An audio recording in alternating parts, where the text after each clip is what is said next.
তো বন্ধুরা দেখো আমি রান্না করেছি, এখানে রান্না বসিয়ে দিয়ে রান্না এখনো হয়নি।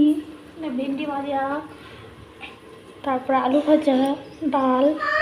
ডালটা হলো লাউ দিয়ে, সজনেটা গলে গেছে। এখানে পাঁপড় ভাজা, এখানে রয়েছে লাউ ঘন্ট। আর এই যে আমার মাইয়া, মাইয়াকে ভাইয়া, মাইয়াকে ভাইয়া, ভাইয়া চলে আসো।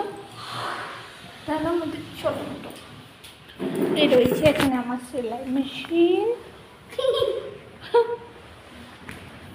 আজকে এত হাওয়া রে বাপরে বাপ, প্রচুর হাওয়া। আর আজকের ওয়েদারটা দারুণ ওয়েদার, দারুণ ওয়েদার। নতুন বেড কভার কেটেছি, কেমন লাগছে কমেন্টে জানাবে। পিঙ্কের মধ্যে একদম লতা পাতা জড়ানো, তো কেমন লাগছে অবশ্যই কমেন্টে জানাবে। মোবাইলে নতুন গেম দিব তো, দিব অবশ্যই দিব। তোমরা না মাকে একটু আদর করো, ভালোবাসো, যাতে মা ঠিক হয়। সাবস্ক্রাইব করো, এন্টাকে হেল্প করো। বাই। মেয়ে বাই বলে দিল, তাহলে আমিও বাই বলে দিই। বাই। আমি যদি বাই